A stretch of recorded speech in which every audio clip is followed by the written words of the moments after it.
Tighten it up, Taft. It's too cold to be screwing around out here. Don't get it right the first time, man. Jeez.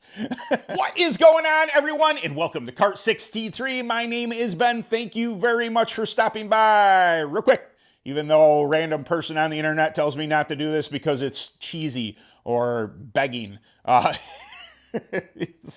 Whatever, dude. If you didn't mind hitting a like on this video, possibly subscribe to the channel, that would be fantastic. If you're new here, I would really appreciate that. We talk about all sorts of karts and parts and racing and all the things that are encompassed in kart racing. Kart 63 is brought to you by TrackTac Tire Treatments. TrackTac Tire Treatments, TrackTac Tire Treatments. I'm wearing the hat today. TrackTac Tire Treatments, treatments for tires and tracks. If you have any questions whatsoever on tire prep on the TrackTac line, anything like that, Kart63@gmail is my email. You can find me anywhere. Kart63 or Ben Taft, anywhere on the interwebs. You'll probably be able to contact me somehow, some way. So, big news this week dropped.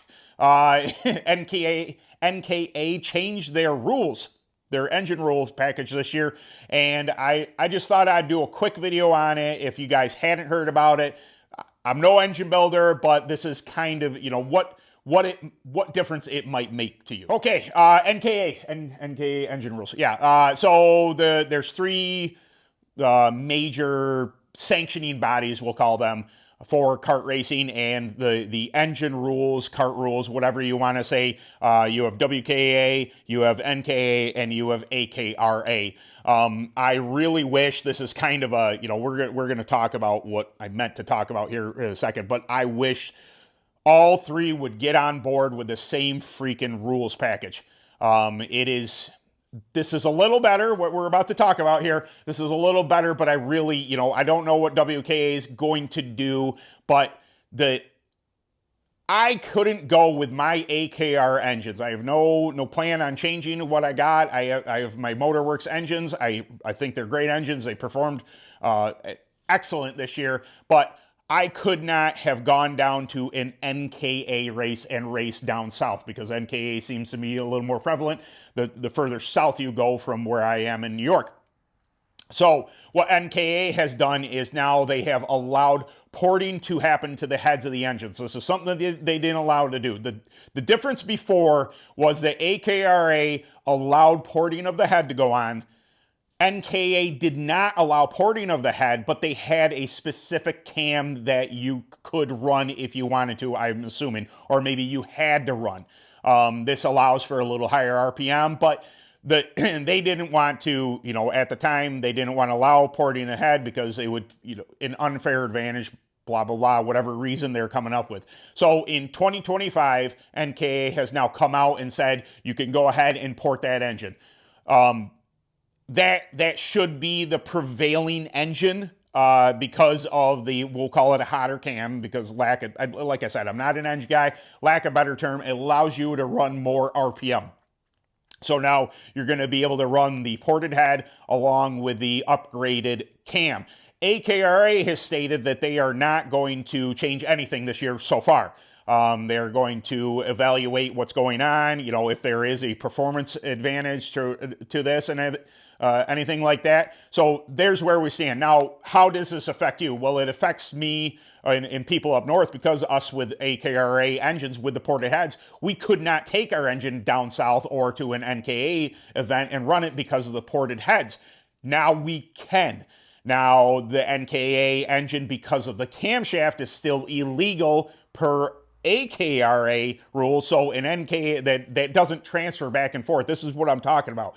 If everybody could just come together and have the same rules package, you can have different sanctioning bodies with different rules packages, or with the same rules packages. I mean, that would be wonderful. That you could take an NKA engine or an AKR engine, or just these are the engine rules. Here are the sanctioning bodies that are putting on whatever events. They're going to do tech. They're going to do this. They're going to do that. That would be, you know, really awesome. I don't know what WK is going to do. So, like I said, it only really affects the NKA couldn't run AKRA before anyway, but now AKRA can run NKA. Yeah, I got that right. And who knows with WKA, I'm assuming. What a lot of tracks I see, at least up north, are doing now is if they are not stipulating, hey, we're still AKRA, um, they're going to do a declaration at tech. Or you're going to have to put it on your bodywork or something like that.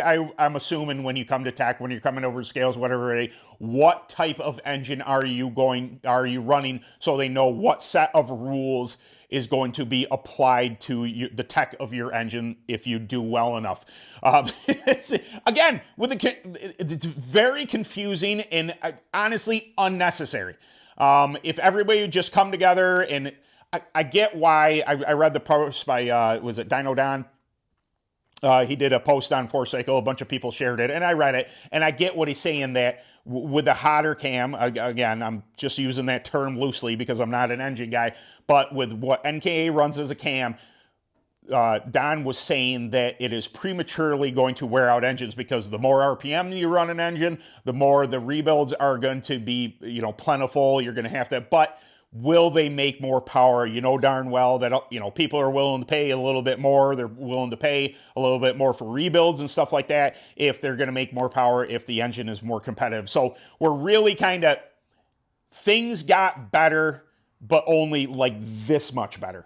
The simple fact that now I can take my engines, not have to worry about having a cam put on anything like that, go down and run an engine that has declared themselves NKA. I think the better thing that is coming from this is going to be that a lot of tracks are probably going to go to the declaration kind of standpoint, that when it comes to tech, when you come off the track, whatever it is, however they see fit, that you have to declare, hey, I'm running AKRA or I'm running NKA, and then they can tech you accordingly without punishment. And there has been talk, I saw somebody mention that possibly giving maybe a little bit of a weight break to an AKR engine. So if a class is 375, maybe you got to weigh 370 for that class.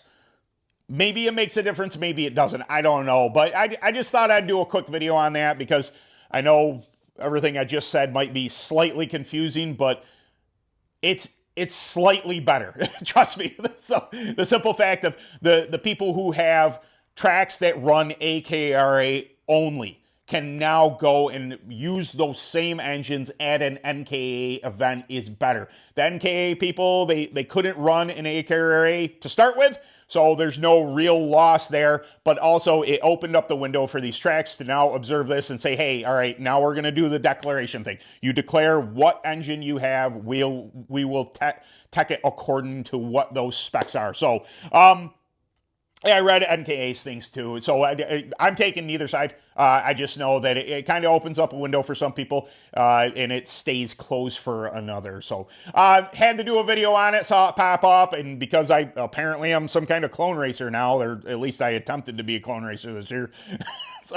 It was fun, and I plan to do more of it this coming year, also UAS stuff. But anyway, thank you very much for stopping by. Quick video. It's cold out here. My hands are, I gotta get back inside. It's too chilly out here, but can't see my breath yet. So we're still good. All right. Thank you very much. Remember, Kart 63 is brought to you by Track Tech Tire Treatments.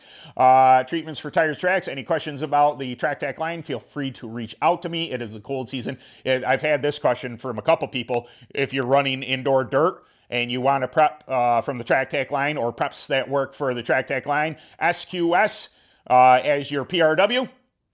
And SSA grape, they are meant for the cold. They are meant for sub 30, or sub, you can use them 30 degree if you want, sub 50 degree weather. When it gets nice and chilly, those two preps are going to be absolutely key for you. Also, if you really want to, you want to use some Acrosol, you want to use Track Tech Quick Dry in order to thin that mix up so it dries a little quicker on your tires, go ahead and do that too. So there you go, guys. Next weekend, I am going to go to the Syracuse Indoor, watch some racing. No, I'm not racing again because I'm smarter than that. And unless you know what you're doing, indoor is a tough gig.